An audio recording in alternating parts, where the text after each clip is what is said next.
ये classes YouTube channel पे आप सभी का एक बार फिर स्वागत है। यदि आप भी मैट्रिक बोर्ड परीक्षा 2023 में देने जा रहे हैं तो अभी के इस वीडियो में हम आपके लिए 2023 मैट्रिक बोर्ड परीक्षा के लिए मैथमेटिक्स के चैप्टर जो आपका 3 है, दो चर वाले रैखिक समीकरण युग्म, उससे महत्वपूर्ण ऑब्जेक्टिव प्रश्न की चर्चा करेंगे। तो यहाँ पे ध्यान से देखिएगा, ये कुछ इसी रूप में आपको जानते हैं कि आपका एग्जाम का पैटर्न चेंज हो चुका है, तो उसको भी थोड़ा सा समझ लेंगे कि अब नया एग्जाम पैटर्न मैथ का क्या होगा। उसके बाद महत्वपूर्ण ऑब्जेक्टिव प्रश्न जो 2023 में जिनके पूछे जाने की संभावना सबसे अधिक है, उन्हीं प्रश्नों की चर्चा करेंगे। तो 2023 बोर्ड परीक्षा में मैथ का इसी रूप में आपको प्रश्न पत्र मिलेगा। यहां पे अगर आपका एग्जाम फर्स्ट शिफ्ट में होगा तो आपका विषय कोड रहेगा 110, और अगर आपका एग्जाम सेकंड शिफ्ट में होगा तो आपका विषय कोड रहेगा 210। बाकी एग्जाम में यहाँ पे कुछ महत्वपूर्ण इंस्ट्रक्शन है, सेम यही इंस्ट्रक्शन आपको एग्जाम में बोर्ड परीक्षा में देखने को मिलेगा। नीचे की तरफ यहाँ पे बढ़िए तो थोड़ा क्वेश्चन पैटर्न को समझ लीजिए। नए पैटर्न के अनुसार यही है कि अब मैथ में आपसे 60, यहाँ पे देखिए बताया गया है कि 60 ऑब्जेक्टिव प्रश्न पूछा जाएगा, जिसमें से 50 का जवाब देना है। पहले आपसे कितना पूछा जाता था? 100, अब 60 पूछा जाएगा। फिर यहाँ पे बताया जा रहा है कि अब लघु उत्तरीय प्रश्न आपसे 27 ही पूछे जाएंगे, जिसमें से 15 का जवाब देना है। और पहले कितने पूछे जाते थे? 30, जिसमें से 15 बनाना होता था, दो दो अंक वाले प्रश्न। और दीर्घ उत्तरीय प्रश्न पहले के भांति अभी भी 8 ही पूछे जाएंगे, लॉन्ग आंसर टाइप क्वेश्चन, और 4 बनाना है, अर्थात कि 5 नंबर वाले क्वेश्चन में कोई बदलाव नहीं हुआ है। आगे कुछ इंस्ट्रक्शन है, सीधे चलते हैं हम लोग प्रश्न पे। तो सबसे पहले आपको मिलेगा ऑब्जेक्टिव टाइप प्रश्न, और यहां से कहा जा रहा है कि 1 से 60 तक ऑब्जेक्टिव प्रश्न है, किसी 50 का उत्तर दीजिए, इसके लिए आपको 50 अंक दिए जाएंगे। चलिए सीधे चलते हैं प्रश्न पे। अब देखिए चैप्टर 1 और चैप्टर 2 की अगर बात करें तो आपके मैथ का चैप्टर 1 का नाम क्या है? कहिएगा सर रियल नंबर है। बिल्कुल सही, ध्यान से समझिएगा, मैथ के क्लास में थोड़ा सा भी नहीं घबराना चाहिए, सब किसी को समझ में आएगा, बस अंत तक बने रहिए। दूसरा चैप्टर का नाम क्या है? तो कहिएगा बहुपद, अर्थात कि पॉलिनोमियल। देखिए जो दोनों आपके चैप्टर हैं, वास्तविक संख्या और आपका पॉलिनोमियल बहुपद, इन दोनों चैप्टर से जो भी 2023 बोर्ड परीक्षा के लिए महत्वपूर्ण ऑब्जेक्टिव प्रश्न है उसकी चर्चा हम लोग पीछे कर चुके हैं। इसलिए मैं बोलता हूं इस चैनल को सब्सक्राइब करके रखिए ताकि आपको हर एक क्लास का नोटिफिकेशन मिले, क्योंकि इस चैनल पे हम लोग बिल्कुल कम क्लासेस करते हैं, लेकिन जो महत्वपूर्ण क्लास है आपके आने वाले बोर्ड परीक्षा के लिए वही क्लास आपके लिए लाते हैं। तो इस दोनों चैप्टर का महत्वपूर्ण ऑब्जेक्टिव प्रश्न, क्योंकि कोई भी चैप्टर शुरू करना चाहिए, कोई भी बुक, तो उसको सिलसिलेवार से पढ़ना चाहिए, क्रम से पढ़ना चाहिए। तो अगर आप ये नहीं देखे होंगे तो चैनल को सब्सक्राइब कीजिएगा, प्लेलिस्ट सेक्शन में जाइएगा, वहां पे मैं क्लास 10th मैथ के नाम से प्लेलिस्ट बना दिया, वहां पे क्रम से जैसे ही क्लास खत्म होगा चैप्टर 1, 2, 3 सभी का वीडियोस देखकर आप रिवीजन कर सकते हैं। ऐसे मैं लिंक डिस्क्रिप्शन बॉक्स में दे दिया हूं, वहां से भी क्लास खत्म होने के बाद आप देख सकते हैं। चलिए देखते हैं चैप्टर 3 से कौन कौन से महत्वपूर्ण ऑब्जेक्टिव प्रश्न है। बिल्कुल यहाँ पे इंग्लिश और हिंदी जैसे एग्जाम में पूछा जाता है वैसे ही सेट किया गया है, ताकि एग्जाम वाला फीलिंग लेकर आप प्रश्न को सॉल्व करें। चलिए अब पेन कॉपी लेकर तैयार हो जाइए, एक एक प्रश्न का देने का प्रयास कीजिएगा, आप भी सॉल्व कीजिएगा। नहीं आएगा तो मैं यहाँ पे एक एक प्रश्न आपको सॉल्व करके दिखाऊंगा, तो ध्यान से समझिएगा। अब देखिए पहला प्रश्न क्या कह रहा है। प्रश्न आपसे कह रहा है कि रैखिक समीकरण युग्म, यहाँ पे दिया गया है रैखिक समीकरण युग्म, दो चैप्टर का ही नाम है, दो चर वाले रैखिक समीकरण युग्म। कह रहा है इसके कितने हल हैं। अब कहानी यहां से शुरू होता है। प्रश्न क्या पूछा है? कितने हल है। यहां पे देखिए तो इस चैप्टर में महत्वपूर्ण फार्मूला हाउ मेनी सॉल्यूशन जो है, इसमें आप जानते हैं हम लोग A1/A2 वाला जो कॉन्सेप्ट निकालते हैं, B1/B2 में जो संबंध निकालते हैं, C1/C2 में, उसी पे समझिए इस चैप्टर से आधे से ज्यादा ऑब्जेक्टिव प्रश्न बेस्ट पूछे जाते हैं। तो उस फार्मूला वाला जो चार्ट है आपके एनसीईआरटी में, उसको जरूर याद कर जाइएगा। चलिए फिलहाल इसको सॉल्व करते हैं। तो जैसे ही एग्जाम में पूछेगा कि कोई भी समीकरण दिया रहेगा, पूछेगा इसके कितने हल हैं, इसकी रेखा कैसी होगी, इसका समीकरण युग्म संगत है कि असंगत। तो इसको बनाने के लिए सिंपल सा मैं बिल्कुल बेसिक से आपको सिखा रहा हूं, अंत तक बने रहिए, एक एक चीज आपको क्लियर समझ में आएगा। आपको दिए गए दोनों समीकरण को पहले वाले को मानना है समीकरण 1, दूसरे वाले को समीकरण 2। फिर से मेरे बात को समझिएगा, एग्जाम में जैसे ही प्रश्न आएगा, अगर पूछेगा तीसरे नंबर चैप्टर से प्रश्न आएगा कि बताइए कितने हल हैं, या इसका रेखा कैसे प्राप्त होगा, या समीकरण का युग्म कैसा है, तो दिए गए दो समीकरण में पहले वाले को समीकरण 1 और दूसरे वाले को समीकरण 2 आपको मान लेना है। उसके बाद आपको फाइंड करना है गुरुजी A1/A2, फिर क्या फाइंड करेंगे सर? B1/B2, फिर क्या फाइंड करेंगे सर? C1/C2। काफी शानदार। यहां पे उम्मीद कर रहा हूं आपको क्लियर समझ में आ रहा है। मोबाइल को फुल स्क्रीन मोड में ध्यान से मेरे बात को सुनिएगा। तो तीसरे नंबर चैप्टर से 2023 बोर्ड परीक्षा में कोई भी ऑब्जेक्टिव प्रश्न ऐसा नहीं रहेगा जो हम लोग क्लास से के बाहर आए, क्योंकि एग्जाम में क्या करेगा, इसी पे प्रश्न आएगा, अंक 2 की जगह पर 3, 4 की जगह पर 5 करेगा, बाकी प्रश्न का पैटर्न यही रहेगा। तो अगर पैटर्न आप सीखें तो अंक कुछ भी पूछे आपसे गलत नहीं होगा। मूल प्रश्न ये आ गया, ठीक है सर A1/A2 ये सभी निकालना है, लेकिन A1 A2 है कहां, B1 B2 है कहां? यहाँ। तो इसको लिए सिंपल सा कॉन्सेप्ट है कि जो हम गुरुजी समीकरण 1 माने हैं, समीकरण 1 में जो x का गुणांक है ना, यही a1 है। फिर से मेरे बात को, कॉन्सेप्ट को सीखिएगा, कॉन्सेप्ट में ही सारा खेल है। जो कॉन्सेप्ट सीखिए वो मैथ में 100 में 100 लाएगा। a1 a2 कैसे पहचानेंगे? तो जो समीकरण 1 में x का गुणांक है, चाहे x यहाँ पे रहे, यहाँ पे रहे, यहाँ पे रहे, उससे कोई मतलब नहीं, जो x के पहले लिखा रहेगा वही a1। तो कहिएगा सर 2 लिखा है तो 2 होगा। काफी शानदार, आप समझदार हो चुके हैं। जो समीकरण 2 में x का गुणांक है वही a2 होता है, तो 6। अब देखिए b1 b2, तो जो समीकरण 1 में y का गुणांक है वो b1, तो -3 है, माइनस प्लस में कंफ्यूजन नहीं रखना है। जो समीकरण 2 में y का गुणांक है वो हो जाएगा आपका b2। c1, तो जो समीकरण 1 में कांस्टेंट है सर 2, और जो समीकरण 2 में कांस्टेंट है 5। अब इस कॉन्सेप्ट को सीख के रखिएगा, ऐसे आपको a1 a2 पहचानने में दिक्कत नहीं होगा। चलिए इसको कटाते हैं, तो 2 एकम 2 और 2 3 जा 6 होता है, तो 1/3। यहाँ पे देखिए गुरुजी माइनस से माइनस कैंसिल, 3 1 जा 3 और 3 3 जा 9।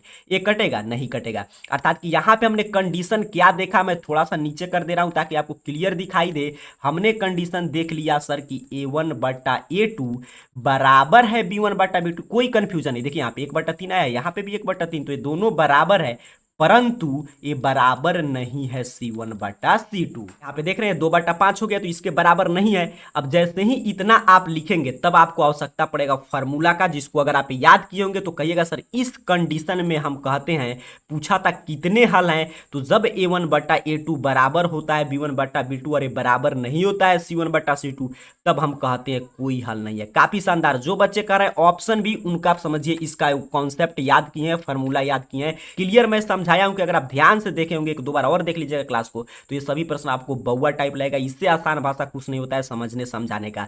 तो ऑप्शन भी जैसे ही ये कंडीशन आएगा कोई हल नहीं हो जाता है सर, ऑप्शन भी ओएमआर सीट रहता है। कलर कर देखते हैं, 1 अंक फिक्स और असंगत होता है जब कोई हल नहीं होगा। तो इस समीकरण युग्म कैसा था? असंगत था। और रेखा खींचते तो कैसे आलेख पे रेखा आता? तो समानांतर आता। बिल्कुल शानदार। चलिए आगे पढ़ते हैं, पूरा कॉन्सेप्ट सीखेंगे। दूसरे नंबर प्रश्न की बात करते हैं। यहाँ पे इंग्लिश मीडियम वाले छात्रों के लिए सेम प्रश्न था। देखिए दूसरा नंबर प्रश्न, मैं बोल दिया शुरू में कि 2023 बोर्ड परीक्षा में इसी पैटर्न पे प्रश्न आएगा, अंक चेंज हो सकता है, बाकी सभी यही रहेगा। अब देखिए क्या कह रहा है, कह रहा है के किस मान के लिए समीकरण इतना तथा इतना का अद्वितीय हल है। तो मैंने बताया कि जैसे ही हल पूछेगा सबसे पहले आपको काम क्या करना है, सबसे पहले मानना है पहले वाले को समीकरण 1। काफी शानदार। और सब उसके बाद सब दूसरे वाले को समीकरण 2। क्लियर, आप समझ रहे हैं। अब चलिए अब देखिए क्या पूछ रहा है कि के का मान बताइए सर जिसके लिए इसका अद्वितीय यूनिक सॉल्यूशन आए। तो अद्वितीय हल कब प्राप्त होता है? तो कहिएगा सर हम पढ़े हैं कि जब a1/a2 बराबर नहीं होगा b1/b2, तब क्या आएगा समीकरण युग्म का? अद्वितीय हल। अद्वितीय हल देखिए ऑब्जेक्टिव प्रश्न, इसलिए आपको लिखने की आवश्यकता नहीं, सीधे सीधे आप प्रश्न बनाइए। अद्वितीय हल के लिए कंडीशन यही होता है। चलिए इसको बैठाते हैं। a1, अब कोई कंफ्यूजन नहीं रखना। मैं अभी बताया कि जो समीकरण 1 में x का गुणांक है, जल्दी से कमेंट कीजिए, कहिएगा सर k है। काफी शानदार। a2, जो समीकरण 2 में x का गुणांक है 3 है। क्लियर, सभी छात्र सीख रहे हैं। जो भी मैथ कुछ नहीं आता होगा, अगर पूरे क्लास को अगर आप लोग का डिमांड आता है पूरा चैप्टर भी, तो ऑब्जेक्टिव प्रश्न पढ़े, चैप्टर वाइज फार्मूला मैंने आपको सिखा दिया और पूरा प्रश्न, तो आपसे एग्जाम में मैथ में 100 में 100 लाने से कोई नहीं रोक सकता, क्योंकि सबसे आसान भाषा में हम लोग सीख रहे हैं। b1, तो अभी मैंने बताया, काफी विद्यार्थी हैं जो समझ चुके हैं, तो कमेंट बॉक्स में जवाब दीजिए। y का गुणांक है 2। b2, तो यहाँ पे y का गुणांक कितना है, कंफ्यूजन नहीं रखना। जब कुछ नहीं है तो कितना है, 1 है। 1 से गुना करेंगे कोई प्रभाव नहीं पड़ेगा, तो यहाँ पे देखिए 1 हो गया। क्लियर, आप समझ रहे हैं। आप चलिए तिरछा तिरछी गुना करेंगे, के में 1 से गुना करेंगे, तो अभी मैंने बताया इसके पहले कुछ नहीं था तो 1 था, तो के ही रह जाएगा। बराबर नहीं का साइन उसी तरह, 3 दूनी 6, के बराबर नहीं है 6, कहाँ दिया गया है गुरुजी? बी पे दिया गया है। काफी शानदार। ऑप्शन बी इसका भी सही आंसर हो जाएगा। जितने टाइप के प्रश्न पूछे जाते हैं मैं पूरा आपको सिखा दे रहा हूं, इससे बाहर कोई प्रश्न नहीं है। प्यार से ध्यान से सीखिएगा, मैथ का क्लास है। आगे बढ़ते हैं। तीसरा नंबर प्रश्न कह रहा है आपसे कि अगर दो रैखिक समीकरण का लेखा चित्र अर्थात कि ग्राफ, यहाँ पे देखिए कुछ नहीं बुझाए तो यहाँ पे देखिए the graph of two linear equation is parallel lines, यदि समांतर रेखा है तो हलों की संख्या कितना होगी? तभी मैंने ऊपर बताया कि जब a1/a2 बराबर b1/b2 बराबर नहीं है c1/c2, तो समांतर रेखा आता है और उसका कोई हल नहीं होता है। काफी शानदार। तो कोई हल नहीं मतलब कितना हल है? शून्य है, 0 है, कोई हल नहीं है। संख्या पूछा है यानी कि 0 हल है। देखिए एक होता है कि मान लीजिए हम प्रश्न सॉल्व कर रहे हैं और x का मान आया 0, y का मान आया 0, तो ये तो मान हो गया, लेकिन संख्या देखिए यहाँ पे लिखा है कि यहाँ पे देखिएगा देयर नंबर ऑफ सॉल्यूशन, मतलब संख्या, जीरो नहीं होगा आंसर, कितने हल होंगे तो कोई हल नहीं होगा सर, तो इसीलिए हो जाएगा शून्य, अर्थात उसके जीरो हल होंगे, कोई हल नहीं होगा। ये नहीं कि जीरो आंसर आ जाएगा, ये कंफ्यूजन नहीं रखना है। चलिए कॉन्सेप्ट है मैथ में, कॉन्सेप्ट बिल्कुल क्लियर सीखना चाहिए, मैथ रटना नहीं पड़ेगा। चौथा नंबर प्रश्न काफी शानदार, कह रहा है समीकरण हल कीजिए, कह रहा है यदि इतना और इतना हो तो आपको बताना है कि एक्स वाई का मान। यदि आप जानते हैं तीसरे नंबर चैप्टर पढ़ते समय आप पढ़े होंगे कि इसको तो पहले आपको मानना ही पड़ेगा। समीकरण एक ये हो गया अपना समीकरण दो। अब आप जानते हैं कि विलोपन विधि है, ग्राफीय विधि है, प्रतिस्थापन विधि है, वज्रगुणन विधि है, तो आप किसी भी विधि से हल करेंगे एक्स वाई का मान तो वहीं आएगा। तो अब सवाल है कि कौन सा विधि का हम प्रयोग करें सर, तो जो विधि से आप जल्दी से निकाल लें, जो हर प्रश्न में आसानी से लग जाए, उसी विधि का प्रयोग करना चाहिए। क्योंकि ऑब्जेक्टिव में नहीं कहेगा कि प्रतिस्थापन से बनाइए, वज्रगुणन से बनाइए, विलोपन से बनाइए, वो कहता है बस एक्स वाई का मान आपको सही निकालेंगे तो एक अंक मिल जाएगा। अब यहाँ पे समीकरण पे अगर हम गौर फरमाएं तो हम देख रहे हैं 2x और 2x बराबर है, अर्थात कि समीकरण को सीधे अगर घटा लेंगे विलोपन विधि का प्रयोग करके तो आसानी से बन जाएगा। आप जो विधि सुटेबल लगता है आप बना सकते हैं। चलिए मैं विलोपन से बना दे रहा हूं। यहाँ पे देखिए तो क्या करेंगे घटाने के लिए, यहाँ पे मैं लिख रहा हूं, उम्मीद कर रहा हूं आपको दिखाई दे रहा होगा। कोई दिक्कत हो रहा होगा तो मुझे एक मोबाइल के स्क्रीन पे लिखना पड़ता है, मोबाइल को फुल स्क्रीन मोड में जरूर करके देखिएगा। 2x प्लस 3y बराबर 11। देखिए मैं बार बार बोलूंगा ऑब्जेक्टिव प्रश्न है तो हमको लिखना पड़ता है कि समीकरण एक में से दो को घटाने पर इसमें लिखेंगे नहीं, सिर्फ आंसर निकालना है। फिर 2x माइनस 4y बराबर माइनस 24। अब घटा रहे हैं सर तो साइन चेंज होगा, minus minus minus plus, minus minus plus, इसको घटाएंगे तो एक कैंसिल हो गया, कैंसिल का मतलब घट के जीरो हो गया। यहाँ पे मैं अब लिखूंगा, यहाँ पे ध्यान से देखिए 4 3 कितना हो गया 7y, और यहाँ पे भी प्लस वाला ज्यादा है तो इसको जोड़ देंगे तो 4 1 अपना 5, फिर यहाँ पे 2 1 3 क्योंकि माइनस प्लस में हो गया। तो आप देखिए 7 से 35 कटा देंगे, 7 5 35, y बराबर आ गया सर 5। अब y हमने निकाल लिया 5। अब आप जानते हैं कि putting the value of y in equation first और सेकंड, आप y का मान किसी भी समीकरण में रख सकते हैं, लेकिन ऑब्जेक्टिव है सीधे सीधे चलिए समीकरण एक में रखते हैं, दो में भी रखिएगा x का मान वही आएगा। तो 2x और 3y के जगह पर हमने निकाला 5 बराबर 11, अर्थात कि 2x बराबर 11 और प्लस है तो 5 दिए यहाँ पे 15, 8 नहीं क्या हो जाएगा 15, प्लस था तो इधर आके हो गया -15। अब देखिए x बराबर 15 में से 11 घटाइएगा तो माइनस की संख्या ज्यादा, माइनस और इधर गुना में है तो भाग में, अर्थात कि हो गया माइनस। अर्थात फाइनल हमने क्या बता दिया, x बराबर -2 y बराबर 5 कहीं पे दिया गया है तो ये बिल्कुल दिया गया है डी पे सर। काफी शानदार, ऑप्शन डी सही आंसर कर देंगे 4 नंबर प्रश्न का। इसी तरह आपको जो विधि सूटेबल लगे एग्जाम में जल्दी से बना के आंसर निकालिएगा, 1 नंबर का प्रश्न था। चलिए आगे बढ़ते हैं, 5 नंबर प्रश्न देखते हैं। देखिए कितना शानदार शानदार प्रश्न मैं आपके लिए लेकर आया हूं, इसलिए मैं बोल रहा हूं इतना ध्यान से पढ़ लेंगे। चैप्टर 1 2 का भी लिंक मैं दे दिया हूं, चैनल को सब्सक्राइब करके रखिए, आपके लिए ऐसे ही सभी विषय का महत्वपूर्ण क्लास यहाँ पे आएगा। करा युगपत रैखिक समीकरण का निकाय इतना है, a1x बराबर इतना, ये दिया है 2 समीकरण। करा अनगिनत हल कब प्राप्त होते हैं, अब देखिए सीधे सीधे फार्मूला पूछा, इसलिए मैं बोला फार्मूला जो है जो चार्ट बनाया गया a1 a2 वाला, उसको जो संबंध बताया गया उसको जरूर याद रखिएगा। कह रहा है कि a1x b1y जानते हैं समीकरण ऐसे ही रहता है, दो चर वाले रैखिक समीकरण युग्म, ये समीकरण 1 है, ये समीकरण 2 है। अब कह रहा है अनगिनत हल कब प्राप्त होते हैं, कौन सा कंडीशन में अनगिनत हल प्राप्त होता है सर, प्रश्न यही पूछा जा रहा है। तो कहिएगा सर जब a1 बटा a2 बराबर b1 बटा b2 बराबर c1 बटा c2, तब आलेख रेखाएं संपाती अर्थात कि एक ही रेखा पर आती है और अनगिनत हल, तो ऑप्शन डी। काफी शानदार, यहां पे देख लीजिए प्रश्न पूछा था इंग्लिश मीडियम में, सेम प्रश्न था, ऑप्शन डी सही आंसर कर देंगे। ये उम्मीद कर रहा हूं प्रश्न सीख रहे हैं, जितने टाइप के प्रश्न इस साल पूछे जा सकते हैं 2023 में मैं पूरा करा दे रहा हूं, सिर्फ अंक बदलेगा, बाकी सेम पैटर्न पे प्रश्न रहेगा। एग्जाम में धुआं धुआं मचा कर आइएगा, सभी चैप्टर का ऑब्जेक्टिव प्रश्न कर लेंगे, ऑब्जेक्टिव आपका 50 में 50 सुनिश्चित हो जाएगा। अब देखिए क्या कह रहा है कि युग्म समीकरण इतना तथा इतना का हल है, चलिए आप लोग भी सॉल्व करके बताइए, मैं अभी सिखा रहा हूं ऐसा ही प्रश्न। मैंने क्या बोला, अंक चेंज होगा, तो अंक चेंज कर दिया, लेकिन काफी टेक्निकल प्रश्न है, ध्यान से समझिएगा। यहाँ पे देखिए पहले को हमने मान लिया समीकरण 1, दूसरे को हमने मान लिया समीकरण 2। अब करा इसका हल बताइए, यही प्रश्न पूछा है। तो अब देखिए इसको हल निकालने के लिए सबसे पहले हम निकालेंगे सर क्या, a1 बटा a2, काफी शानदार। फिर हम क्या निकालेंगे गुरुजी, b1 बटा b2, बिल्कुल सही। फिर क्या निकालेंगे, c1 बटा c2 निकालेंगे। अब a1 तो मैंने अभी बताया, जो समीकरण 1 में x का गुणांक है कितना है, 2 है, कोई कंफ्यूजन नहीं। a2 तो जो समीकरण 2 में x का गुणांक है कितना है, आप लोग बताइए। अगर आप कह रहे हैं 12 तो आप गलत हैं, क्योंकि मैंने क्या बताया कि जो समीकरण 2 में x का गुणांक है, देखिए कितना कंफ्यूजन किया है, जैसे ही आप थोड़ा सा गलती करें तो आपका पूरा प्रश्न गलत हो जाता है। तो इसमें x इधर कर दिया है, आपके दिमाग देखने के लिए कि आप शांति से मैथ को सॉल्व कर पा रहे हैं कि नहीं। तो x का गुणांक कितना है सर, 6 है, कटा देते हैं यहाँ पे, 2 एकम 2, 2 तिहाई 6, 1/3 आ गया। b1 तो जो समीकरण 1 में y का गुणांक है तो y का गुणांक 4 है, कोई कंफ्यूजन नहीं। B2 तो जो समीकरण 2 में y का गुणांक है तो y का गुणांक कितना है 12। बस यही कंफ्यूजन यहाँ पे क्रिएट किया था कि आप समझ पा रहे हैं कि नहीं, इसलिए मैं बोला पूरा क्लास देखिएगा, एग्जाम में एक भी प्रश्न गलत नहीं होगा। तो ये भी होगा 4 एकम 4, 4 तिया में 12, 1/3। C1 तो यहाँ पे 3 है, बिल्कुल सही। C2 यहाँ पे 6 है, माइनस में भी करते तभी माइनस माइनस कर देते हैं, यहाँ पे कटाइएगा तो कितना हो जाएगा 1/2। अर्थात कि फिर क्या कंडीशन आ गया सर, A1/A2 बराबर है B1/B2 बराबर नहीं है C1/C2, क्योंकि ये सभी 1/3 1/3 आ रहा है, 1/2 आ गया तो इसलिए बराबर नहीं है। तो अभी ऊपर वाले प्रश्न में हम लोग पढ़े थे कि एक कंडीशन आता है तो कोई हल नहीं होता है, नो सॉल्यूशन। काफी शानदार ऑप्शन है, क्योंकि आलेख रेखाएं समानांतर हो जाती है, समीकरण युग्म असंगत हो जाता है, इसीलिए कोई हल नहीं, छठा का हो जाएगा ऑप्शन ए। उम्मीद कर रहा हूं आप क्लियर समझ रहे हैं, मैं बार बार बोल रहा हूं, इससे आसान भाषा में आपको कोई नहीं समझाएगा। आगे बढ़ते हैं 7 नंबर प्रश्न, कह रहा है के किस मान के लिए। देखिए कितना शानदार प्रश्न आपसे पूछा गया कि फॉर व्हाट वैल्यू ऑफ के, कह रहा है कि के किस मान के लिए समीकरण इतना तथा इतना की समपाती रेखाएं प्रदर्शित करेगी। अब देखिए, तो पहले तो मैं बोला कि ऐसे प्रश्न जैसे ही आएगा वैसे ही पहले को समीकरण 1 दूसरे को समीकरण 2 मानना है। अब कह रहा है समपाती रेखा, उसमें क्या पूछा था, प्रतिच्छेदी रेखा, तो उस रहा है आपसे समपाती रेखा। तो थोड़ा सा मैं इसको नीचे कर दे रहा हूं, प्रश्न आपको दिखाई दे रहा है, बिल्कुल दिखाई दे रहा है। चलिए, समपाती रेखा के लिए क्या कंडीशन आता है, यही मैं आपसे पूछना चाहूंगा। तो कहिएगा सर समपाती रेखा तभी होता है जब A1/A2 बराबर हो, B1/B2 बराबर हो, C1/C2 तीनों बराबर हो जाएगा तो क्या होगा समपाती रेखा, और समीकरण युग्म के अनगिनत हल हो जाते हैं। अब कह रहा है समपाती रेखा कब प्रदर्शित करता है, यही प्रश्न आपसे पूछ रहा है। तो अब देखिए ये तीनों कंडीशन बराबर होना चाहिए। अब कह रहा है के का मान बताइए, तो के के लिए फिर इसमें मान पुट करेंगे।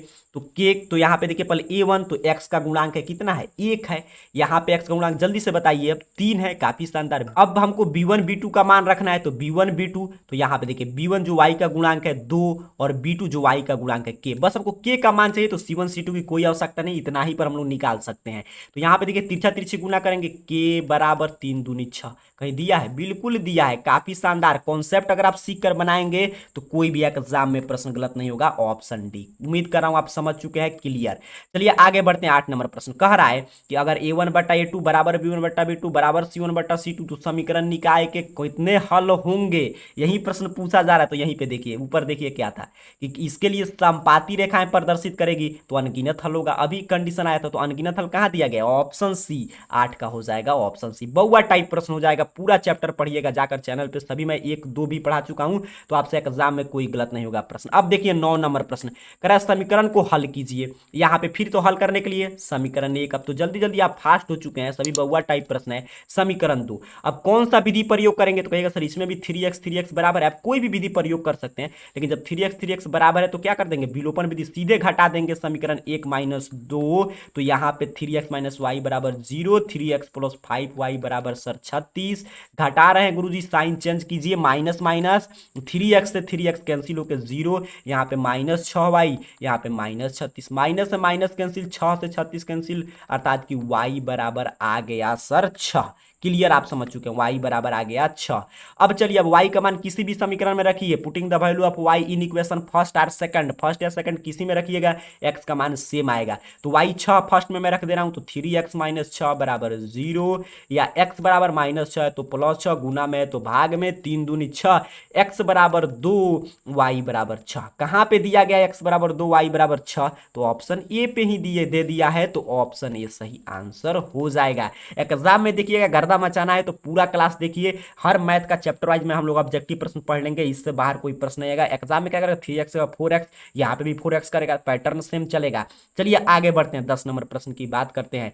कह रहा है यदि दो चर में दो रैखिक समीकरण की आलेख रेखाएं प्रतिच्छेदी हो तो हल की संख्या क्या होगा। कह रहा है आलेख खींच रहे सर, प्रतिच्छेदी हो रहा है तो एक बिंदु पे काट रहा है ना, तो इसीलिए एक ही हल होगा, ओनली वन सॉल्यूशन। काफी शानदार, ऐसे आपको नहीं समझ में आता तो रटे भी होंगे कि जब A1/A2 बराबर नहीं है B1/B2 तो समीकरण युग्म संगत, आलेख रेखाएं प्रतिच्छेदी और सिर्फ एक हल होते हैं, अद्वितीय हल होता है, क्योंकि एक बिंदु पे प्रतिच्छेद कर रही, इसीलिए एक हल ही होगा। तो ऑप्शन ए सही आंसर कर देंगे। क्लियर, कोई कंफ्यूजन नहीं। आगे बढ़ते हैं, 11 नंबर प्रश्न कह रहा है इसका हल बताइए। तो हल बताने के लिए इसको मानेंगे सर समीकरण 1, इसको मानेंगे समीकरण 2। चलिए आपको क्लियर दिखाई दे रहा है, समीकरण 1 और 2 हम मान लिए, यहाँ पे देख सकते हैं, यहाँ पे समीकरण 1 है, यहाँ पे समीकरण 2 है। अब कह रहा है आपसे कि इसके कितने हल हैं, तो कहिए सर a1 बटा a2 पहले निकालिए, जल्दी से बताइए। तो जो x का गुणांक है कितना है 1, समीकरण 1 में जो 2 में x का गुणांक है तो a2 2 है। चलिए b1 बटा b2 निकाल कर बताइएगा, तो कहिएगा सर जो समीकरण 1 में y का गुणांक है तो y के पहले 2, जो समीकरण 2 में y का गुणांक है 4, कट जाएगा 1 बटा 2। अब c1 बटा c2 निकालना पड़ेगा क्योंकि दोनों बराबर आ गया, नहीं आता तो नहीं निकालते। तो c1 कितना है सर, तो जो यहाँ पे कांस्टेंट है समीकरण 1 में, तो समीकरण 2 में कांस्टेंट है। तो अब देखिए फिर यहाँ पे कंफ्यूजन क्रिएट किया, यानी कि यहाँ पे -8 है तो यहाँ पे 16 लिख दिए, गलती नहीं करना है क्योंकि यहाँ पे देखिए बराबर के इधर है, तो नहीं तो बराबर के इधर इसको भेजिए, नहीं तो इसको बराबर के इधर भेजिए, तो इसी को भेज देते हैं 16 प्लस में, तो इधर आके क्या हो जाएगा, अर्थात ये समीकरण हमारा इस तरह हो गया 2x प्लस 4y माइनस 16 बराबर 0। तो c2 कितना हो गया -16। बस यही देखिए माइनर गलती कितना पकड़ रहा है बोर्ड, कि अगर थोड़ा सा माइनर मिस्टेक आप करते हैं तो आपका एक अंक खत्म, और आपका जो सपना है मैथ में 100 में 100 लाना वो पूरा नहीं हो पाएगा। अब इसको कटाइएगा तो 8 है कम 8, 8 दूना 16। और इस क्लास से यही समझना है कि बारीकी से कैसे प्रश्न को सॉल्व करते हैं, सिर्फ महत्वपूर्ण और वीवीआई प्रश्न। अब देखिए तीनों बराबर है, यहाँ पे देख रहे हैं, मुझे लिखने की आवश्यकता नहीं, आप समझदार हो चुके हैं। a1 बट्टा a2 बराबर है b1 बट्टा b2 बराबर है c1 बट्टा c2। तो इस कंडीशन में क्या होता है मैं अभी आपको बताया, तो इस कंडीशन में जब तीनों बराबर हो जाएं तो संपाती आएगा, रेखा एक ही पर 1 2 और हर जगह टच करेगा, इसीलिए अनंत हल कर देंगे। ऑप्शन बी 11 का सही आंसर हो जाएगा। उम्मीद कर रहा हूं आपको मैथ सीखने में आनंद आ रहा है, बिल्कुल आसान भाषा में हम लोग सीख रहे हैं, ध्यान से समझिएगा। 12 नंबर प्रश्न कह रहा है यदि समीकरण निकाय इतना और इतना का एक अद्वितीय हल हो तो, फिर अद्वितीय हल आप कहिएगा सर बउआ टाइप प्रश्न, जल्दी से इसको समीकरण 1 लिखिए, समीकरण 2 लिखिए, काफी शानदार। अब आप फास्ट हो चुके हैं, तूफानी लाल बन चुके हैं। तो समीकरण 1 मान लिया, समीकरण 2 अद्वितीय हल आया। अभी मैंने ऊपर बताया कि कब आता है, तो जब a1 बट्टा a2 बराबर नहीं है b1 बट्टा b2, ये कंडीशन पूरा करेगा क्योंकि प्रश्न में कह दिया कि अद्वितीय हल है। a1 x का गुणांक समीकरण 1 में 4, a2 समीकरण 2 में x का गुणांक बराबर नहीं होना चाहिए b1, तो y का गुणांक b1, y समीकरण 2 में y का गुणांक b2, यहाँ पे 2 से 2 कैंसिल, अर्थात कि k बराबर नहीं है 4। ऑप्शन बी, कितना शानदार, देखिए कितना शानदार तरीका से आप सीखेंगे, कोई प्रश्न एग्जाम में गलत नहीं होगा, 12 का भी। चलिए उम्मीद करो आप सीख रहे हैं प्रश्न को। क्लास को लाइक कीजिए, चैनल को सब्सक्राइब करके रखिए, क्योंकि हम लोग ऐसे ही सभी विषय का आप लोग क्लास, अगर पूरा मैथ आपको आता है कि नहीं, पूरा मैथ आप आसान भाषा में पढ़ाइए, जिससे कि मैथ में 100 में 100 लाएं, तो हम लोग सब्जेक्टिव भी पढ़ेंगे। कोई आपको थोड़ा सा भी चिंता नहीं लेना है, पूरा फार्मूला भी पढ़ लेंगे ताकि कोई दिक्कत नहीं। देखिए आगे बढ़ते हैं। 13 नंबर प्रश्न क्या कह रहा है कि इसका हल बताइए। तो चलिए किसी भी विधि से आप बना सकते हैं, मैं बार बार बोल रहा हूँ कि जो विधि आपको इच्छा करे, प्रतिस्थापन, विलोपन, वज्रगुणन, किसी से बनाइए, लेकिन मैं विलोपन का प्रयोग क्यों कर रहा हूँ, क्योंकि मुझे दिखाई दे रहा है यहाँ पे प्लस वाई है माइनस वाई है, तो सीधे मैं जोड़ दूंगा समीकरण, तो हल हो जाएगा। चलिए मैं जोड़ दे रहा हूं, समीकरण 1 में समीकरण 2 को जोड़ने पे मैं लिख नहीं रहा हूं क्योंकि यहां पे ऑब्जेक्टिव प्रश्न हम लोग सॉल्व कर रहे हैं। जोड़ रहे हैं, साइन चेंज नहीं होगा, x x 2x यहां पे कैंसिल हो जाएगा सर, 14 4 18, 2 से 18 कैंसिल कर देगा 9। अब x का मान कहीं पे भी रख सकते हैं, समीकरण 1 या 2 में, 1 में रखिए या 2 में, कोई फर्क नहीं पड़ेगा। x प्लस y बराबर 14, इसी में अगर हम लोग रखें तो यहां पे ध्यान से गौर कीजिएगा, x की जगह पर रखेंगे 9 प्लस y बराबर 14, या y बराबर 14 और प्लस में है तो -9, तो 9 में से 14 घटाइएगा 5, अर्थात कि आपने क्या बता दिया सर, y बराबर 5 आएगा, x बराबर 9 आएगा। कहां पे दिया गया है, ध्यान से देखिए, ऑप्शन बी पे दिया गया है। काफी शानदार, अगर आपका कॉन्सेप्ट सही है तो कभी भी आंसर गलत नहीं आ सकता है। ऑप्शन बी सही आंसर कर देंगे। यहां पे देखिए सेम प्रश्न था इंग्लिश मीडियम में। चलिए आगे बढ़ते हैं, बात करते हैं 14 नंबर प्रश्न की। फिर कह रहा है कितने हल है, यहां पे देखिए कितने हल है पूछ रहा है, तो इस समीकरण 1, इस समीकरण 2, अब हल कितने हैं तो मैंने ऊपर कितना आसानी से सिखाया कि पहले a1 बटा a2 निकालिए, जल्दी से कहिएगा 2 बटा 6 सर, कटा दीजिएगा 1 बटा 3। काफी शानदार, एक एक प्रश्न का जवाब दीजिए नीचे कमेंट बॉक्स में। b1 बटा b2 निकालिए, 3 बटा में 5, देखिए बराबर आ रहा है, यहाँ पे देख रहे हैं 3 है 5 है, बराबर आएगा नहीं आएगा, अर्थात कि a1 बटा a2 बराबर नहीं है b1 बटा b2। जैसे ही ये कंडीशन आता है वैसे ही आप कहते हैं कि गुरुजी अद्वितीय हल है। काफी शानदार, यूनिक सॉल्यूशन है, एक ही हल है, तो ऑप्शन सी, क्योंकि आलेख रेखाएं प्रतिच्छेदी हो जाएगी। चलिए 14 भी आप समझ चुके हैं। 15 नंबर प्रश्न कह रहा है यदि रैखिक समीकरण युग्म असंगत है तो उनकी आलेख रेखाएं, जब असंगत हो जाता है रैखिक समीकरण युग्म, तो आलेख रेखाएं आप जानते हैं समांतर होती है, कोई हल नहीं होता है तो असंगत होता है तो समांतर हो जाएगी। तो ऑप्शन है, सीधे सीधे देखिए फार्मूला पूछा है, फार्मूला जरूर याद रखिएगा। अब देखिए 16 नंबर प्रश्न कह रहा है कि इसको हल करके एक्स वाई का मान निकालिए। तो इसको हम लोग हल कर रहे हैं, समीकरण 1 ये समीकरण 2। किसी भी विधि का आप प्रयोग कर सकते हैं। चलिए उसी समय से विलोपन का ही हम लोग प्रयोग करेंगे। कहिएगा सिर्फ आप विलोपन से बना रहे हैं, प्रतिस्थापन से भी मैं बना देता हूं। तो समीकरण 1 से चलिएगा तो x बराबर कितना हो जाएगा 2y, यहाँ पे माइनस आकर प्लस हो गया। पूरा लिखने की आवश्यकता नहीं है क्योंकि ऑब्जेक्टिव प्रश्न तो ये नहीं लिखना है कि समीकरण 1 से चल रहे हैं फिर x का मान समीकरण 2 में रख रहे हैं। पूरा लिखने की कोई आवश्यकता नहीं, सीधे 2 में रखेंगे। तो यहाँ पे देखिए 3x, तो 3x हटाकर कितना रखेंगे 2y, प्लस में 4y बराबर 20। यहाँ पे 2 में 3 से गुना कीजिए 6y प्लस 4y बराबर 20, 6 4 10y बराबर 20, 10 से 20 कट जाएगा, 10 2 जा 22 हो गया। y बराबर गुरुजी 2। अब y का मान यहाँ पे लिखेंगे समीकरण 3, इसको मान रहते तो रख देते लेकिन सीधे सीधे रखेंगे x 2 गुना 2 2 दूनी 4, अर्थात कि x गुरुजी 4 y 2। कहाँ पे है x 4 y 2? बिल्कुल ऑप्शन ए पे ही दे दिया है, काफी शानदार। ने इस प्रश्न का सही आंसर कर देंगे 16 नंबर प्रश्न का। उम्मीद कर रहा हूं आप क्लियर सीख चुके हैं। आज के क्लास को हम लोग यहीं पे रोकेंगे। इस तीसरे नंबर चैप्टर से यही 16 महत्वपूर्ण प्रश्न था, इससे बाहर कोई प्रश्न नहीं आएगा 2023 बोर्ड परीक्षा में। इसी कॉन्सेप्ट पे प्रश्न रहेगा, अंक चेंज हो सकता है, तो इसको बार बार देखकर जो भी आप कॉपी तैयार किए होंगे उसमें लिखकर जरूर रिवीजन कीजिएगा। उसके साथ साथ जो आपको चैप्टर 1 2 का क्लासेस छूटा है तो उसका लिंक डिस्क्रिप्शन बॉक्स में, वहां से जाकर क्लासेस आप देख सकते हैं। और किसी विषय का ऐसे ही क्लास चाहिए तो नीचे कमेंट बॉक्स में जरूर बताइएगा। आप सभी को बहुत बहुत धन्यवाद।